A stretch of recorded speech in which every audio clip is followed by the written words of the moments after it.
Isa, welcome. Thank you.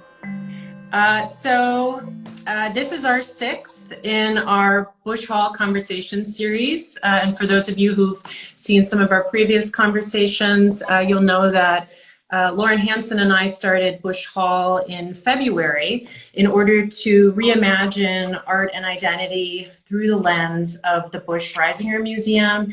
And this conversation series takes place once a month on Instagram, and you can always watch the recordings after the fact if you can't join us live. And it is generously funded by the German Friends of the Busch-Reisinger Museum. And before we begin today's program, I would like to acknowledge that the Harvard Art Museums and Harvard University are situated on the traditional and ancestral territory of the Massachusetts people, and we at the museums and the university strive to honor this relationship. And I'm very pleased to welcome Lisa Lee, I should say, back to the Busch-Reisinger Museum. As many of you may know, Lisa is Associate Professor of Art History at Emory University and an expert in post-war and contemporary practice with an emphasis on sculpture. What you may not know is that Lisa also was the curatorial assistant at the Busch-Reisinger Museum from 2001 to 2005. So we're very pleased to welcome back one of our own to the museum. We have invited Lisa here today to talk about what we're calling Germanness. So one of the questions that we're examining around the Busch-Reisinger Museum, which has a very specific collecting focus, is both who do we think of as a German artist? How are we in some ways kind of stuck in certain patterns of thinking about what defines a specifically German art, but also how artists themselves, especially contemporary artists working today, really think about their own relationship to Germany and to Germanness more broadly. And Lisa Lee is an expert on the artist Isa Genzken, and has written a wonderful book in 2017 on Gensken's sculptural practice. And it came up in that book, and that's, as you know, Lisa, where I kind of wanted to jump in today, questions around not just Gensken's practice, but also what you call her ambivalence about her Germanness. So as soon as I read that a couple of years ago, I thought, oh, okay, yes, we need to have a conversation about that. So I was hoping, because you know that we're about to acquire a world receiver by Isa Genzken. It'll be the first sculpture in the Busch-Reisinger Museum collection by the artist. And I know that the World Receivers series is very important to you and you're thinking about Genzken. And so I was hoping we could just kind of start there and then move on. Basically how the World Receivers, or why the World Receivers became so central to your thinking. Okay, well, first let me say thank you for inviting me. I've found the other conversations to be remarkably illuminating as I sort of move through them, and I've learned a lot already, and to be in the series and in such great company is very flattering. And of course, it's a kind of homecoming, which I'm very happy about. So yes, the book is actually entitled Isa Genzken, Sculpture as World Receiver. So the concept of the World Receiver, as well as the series of works to which Zichao belongs, is really sort of encapsulates some of my attitudes and my thoughts about Genzken. I mean, on a very basic level, the work is very characteristic of her formal and material concerns, her tendency to use non-art materials, for instance, the employment of ready-made objects like the antenna, her sort of engagement with minimalist seriality, post-minimalist form, also with a slightly absurdist pop aesthetic, which is there as well. But perhaps more importantly, it's really important in the framing of the book, to think of Genzken herself and the sculptures as receptive to the world, right? That they're attuned in some way, as the metaphor. And there are a number of works actually in series that sort of take this idea of receptivity, Genzken's own receptivity and sculpture's receptivity, and inflect them in different ways. And my strong sense that is, as an artist, Genzken is sort of broadly interested in political, social, of course, art historical currents, and that these various inputs are absorbed in the work and then sort of refashioned in terms that are fundamentally sculptural, right? And she, of course, works in other media as well. Actually, famously capacious in her aesthetic media. So she works in photography, in film. She, earlier on made drawings, beautiful drawings, actually. But I think that sort of sculpture is the sort of central, for me, the central part of her practice. And the works are highly allusive, so any work can ramify in terms of its references to, geopolitics or whatever. But it's also literally receiving, receptive to its surroundings, right? That sometimes they absorb objects from the world, sometimes they bear indexical traces of the world. And I think receptivity, as embodied in the Weltempfänger, is sort of allows me to sort of open out the discussion onto the various ways in which Genzken is sensitive to what's around her.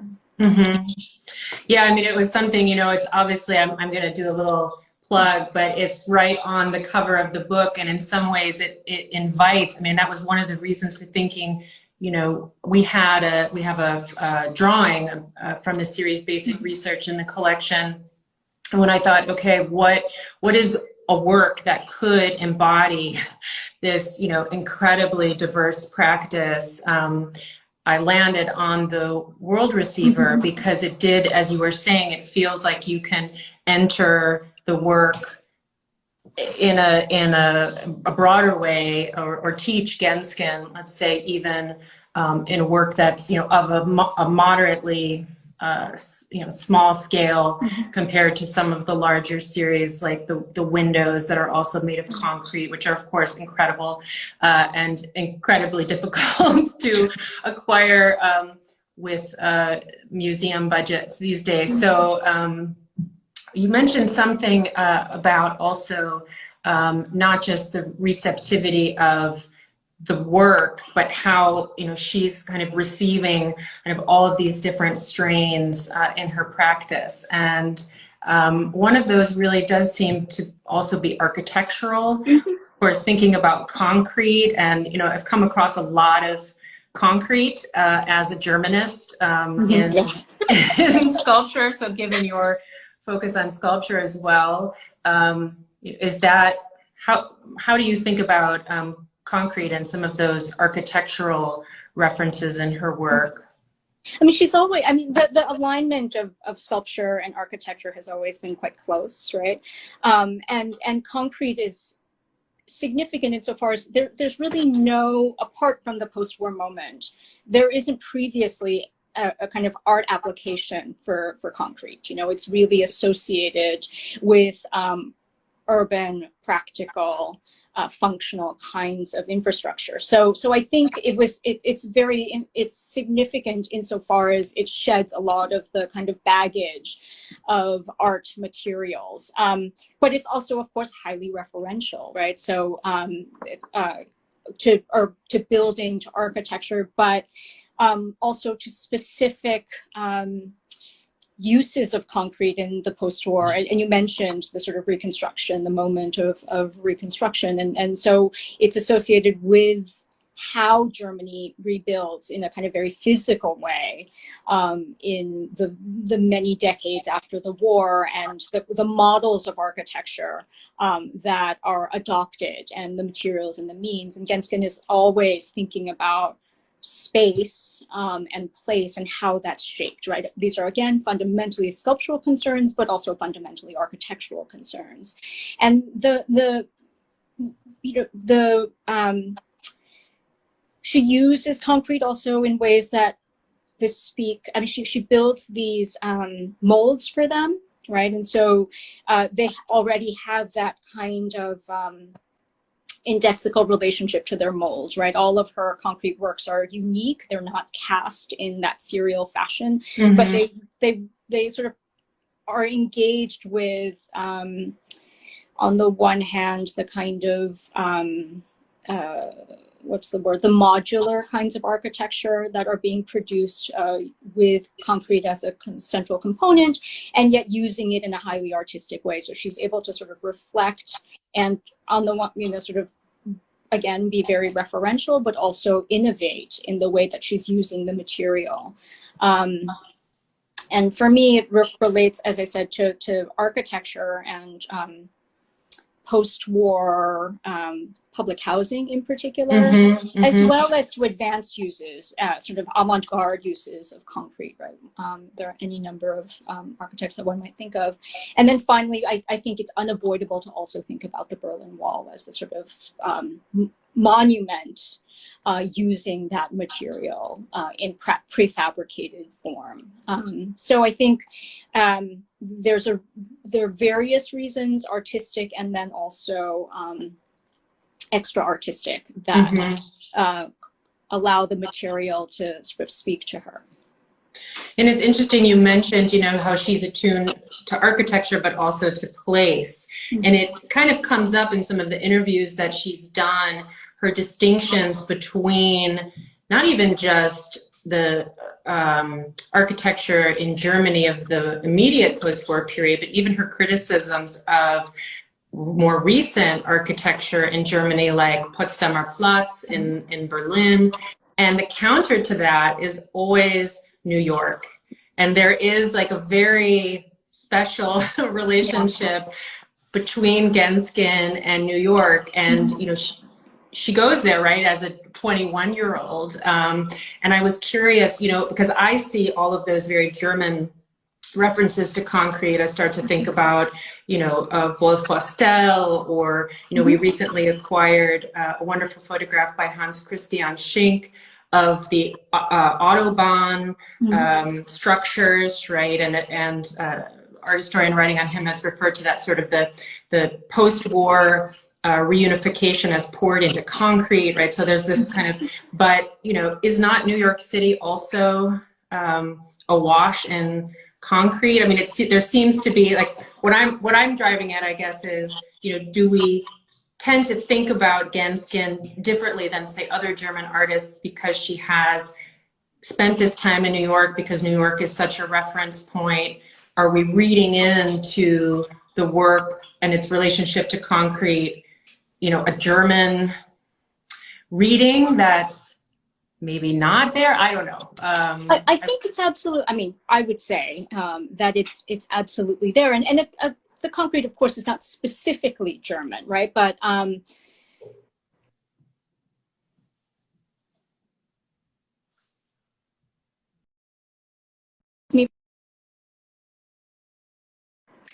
Sorry, I lost your audio for a second. Okay, now you're back. Sorry about that. So as I was saying, you said it's not specifically German.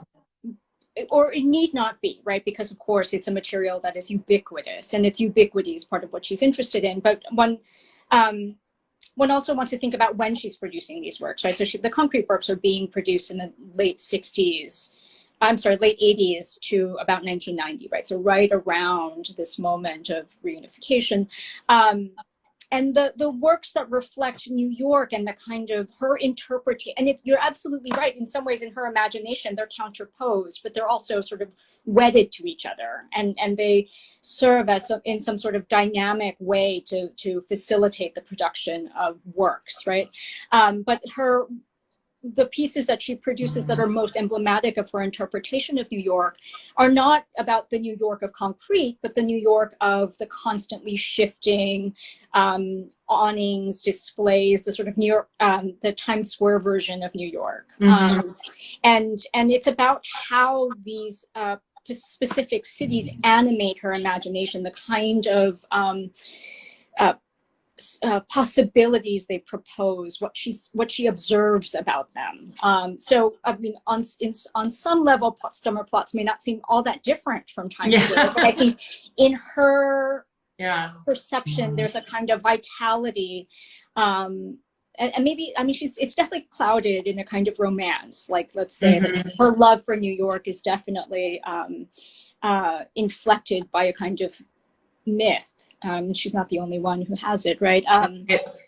But I think it actually functions very well for her to have this tension between Berlin and New York, America and Germany, and she's actually constantly sort of shifted between them. One can think about that fundamental moment in her practice in the mid-1990s when she shifts from a more architectonic vocabulary of construction to a more assemblage vocabulary, as actually initiated by several important stints in New York, living in New York, and even renting a studio in New York. Yeah, it's, I mean, the fact that she goes to New York at such a young age, you know, was reminding me of, you know, in 1982 was when she sort of first installed a world receiver, although that world receiver was an actual radio that she used to listen to music, and it was a broadband, so she could listen to stations from all over the world, and exhibits that as an artwork in its own right, as a ready-made object. And I was watching Søren Grammel on YouTube, and he was talking about the recent exhibition at the Kunstmuseum Basel, and he made a point of saying, you know, Genzken chose not to just have a regular radio in her studio, you know, in the 70s and early 80s, but this national Panasonic, you know, radio that could pick up stations from all over the world in languages that she didn't understand. And so his point is basically she was already, you know, as you've so beautifully written about, you know, a receiver, right, or as someone, he says very specifically, you know, to get away from the local and to think, you know, more about the global. And I was curious how you feel about that. Would you agree? I mean, that seems absolutely right to me. It's part of how she's fashioned herself. I think she's like allergic to the idea of provincialism or a kind of chauvinism, meaning the kind of national identity, right? And that makes sense in the kind of, as a response to the nationalisms that were so, you know, profoundly damaging for the German people. And I think she just simply, I mean, it's very complex for her, because on the one hand, and this is what I mean by the ambivalence, you know, on the one hand, her work is rife with references to post-war Germany and its the struggles to fashion an identity, whether it's an architectural identity or something more expansive. You know, and there are any number of examples, right? All of the architectonic works that refer specifically to Germany or to Berlin. One can think also of the film that she made in the 90s of her grandparents, sort of, you know, which is so much about like a regional, very, very local German identity of the Bavarian forest, right? And that kind of petty bourgeois existence that is distinctly German, right? All of the tchotchke, like the whole thing, right? So she's not shy in any way about dealing with these questions, right? In the work itself. At the same time, she just, and this makes total sense, she doesn't want to be reduced to it. You know, she doesn't want to be, neither herself nor her work be explained by her national identity. And so, you know, oftentimes you'll find within the span of a single year, statements by the artist that pull in both directions. This is a ridiculous question to ask of me, or, I mean, yes, I'm a German artist, you know. So on the one hand, it's self-evident it's something that she knows and enacts, and then on the other hand, it's wholly unuseful for her as a category, right? But yes, she's determined to be cosmopolitan, and the work, if you just think of the broad set of themes that she engages with, you know, a lot of them are pervasive in the life of someone in the 21st century, right? Whether it's media or capitalism, or, you know, war, you know, like all of these are far in excess of specifically German concerns. Right, and I think that, you know, that really comes to a head as it does for, you know, many artists who've had the opportunity to present their work at the Venice Biennale, for example, in the National Pavilion, which we know is an incredibly fraught space, having been renovated by a fascist architect, and that many of the post-war artists dealing in that space literally engaged with the architecture. They're, you know, trying to problematize or disavow, and you write in the book also about an interview that took place, you know, when Genzken in 2007 exhibited in Venice in the pavilion, where she does exactly what you're describing, where she's sort of saying, I'm not a German artist, but like what she says specifically, the question is impertinent, right? But she never says why. And then I think, you know, it's the ambiguity of her response is really telling, right? Because on the one hand, it's a stupid question, because yes, I am a German artist. It's also like an unproductive question, because what does it mean? You know, like, I think in various ways she was just obviously irritated.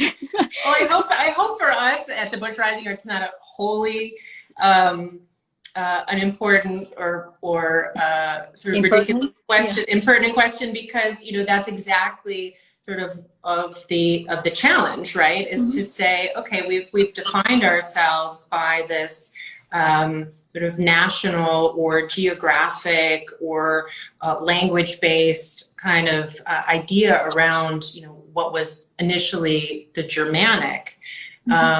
What defines that today, when you have artists like Genzken, who, you know, are very much cosmopolitan artist, an artist who felt very comfortable in New York, who, you know, when she has her major retrospective, you know, it's not about her being a German artist necessarily, but just being an artist of our time who, as you mentioned, is dealing with issues that affect everyone in sort of every place. And that's sort of the question that I'm sort of elusive. No, I think to say, you know, yes, she's definitely in the pantheon of German contemporary artists, also because she did deal with some of these themes, but even if she didn't, right, I guess that's the question.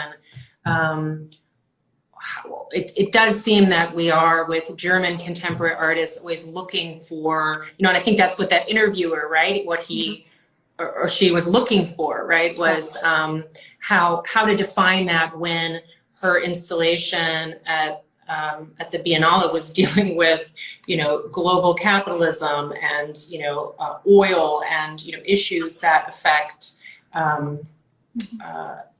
the world, right, and not specifically reflecting on Germany's kind of place in that, or her own situatedness.